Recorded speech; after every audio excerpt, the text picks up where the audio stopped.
Hi everyone, welcome to Go Local Live. I'm Go Local News Editor Kate Nagel. Thanks for joining us on location this sunny Wednesday afternoon at the United Way of Rhode Island with a familiar face. Just saw her at the State House last night. Courtney Nicolato, the Executive Director here, talking about nonprofits in the state. So Courtney, thank you for joining us today. Thanks for having me.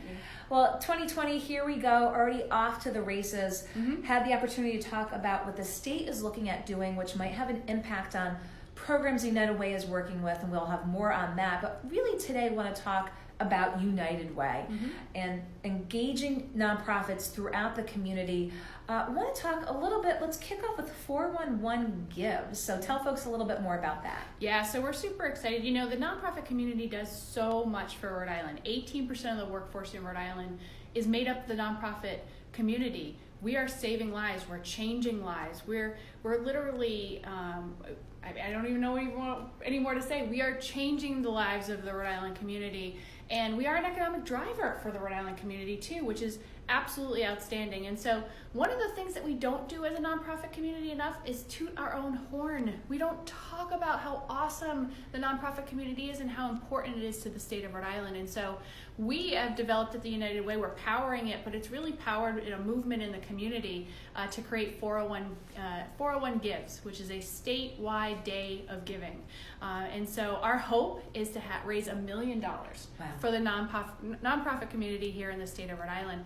But really, we're utilizing the day to talk about the unbelievable things that are happening because of the nonprofit community in Rhode Island. So we're really excited about it. So having that dedicated day, which is on April 1st, 401, of course.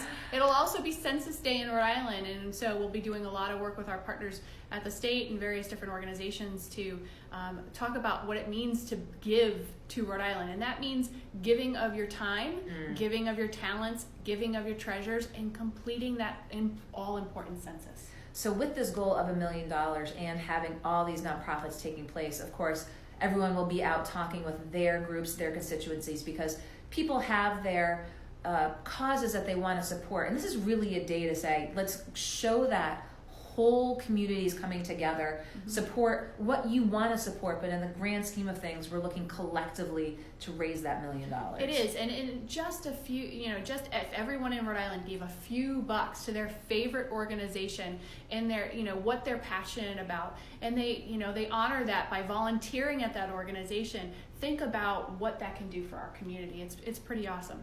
And really makes that statement too. Again, Rhode Islanders care about other Rhode Islanders. Yep.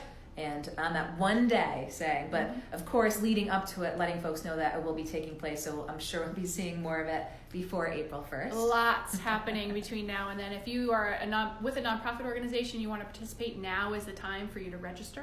And then in about 2 weeks before the event, the website will open up to the public to begin scheduling their gifts. Okay, very good. And lots of ways for nonprofits to get involved and get some basically help and instruction and just best practices here through the United Way.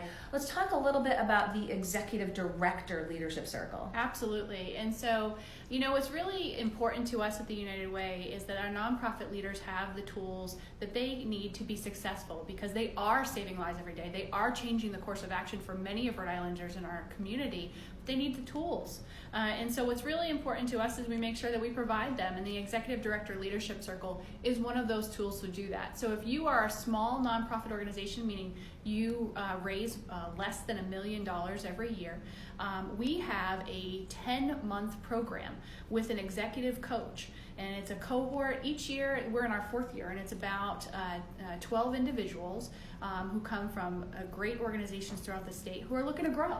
They want the tools. They want to be able to have the marketing information and financial forecasting and being able and having the ability to work with an executive coach for a full year as part of the process. So we're really grateful to Bank Newport, who supports the program, but it is running into its 4th year. We're really excited about it. Okay, very good. And big news, it was announced last fall, but kicking in earnest, the Innovation Lab with the Social Enterprise Greenhouse. Tell us a little bit about innovating in nonprofits. Yeah, so one of the things that I love and I often say is we are mission-driven businesses first and foremost. Nonprofit organizations need to be innovative. They need to be looking into the future, and they need to be focused on what that means. And so what's really important to us is, again, making sure that our nonprofit community has the tools that they need to be successful.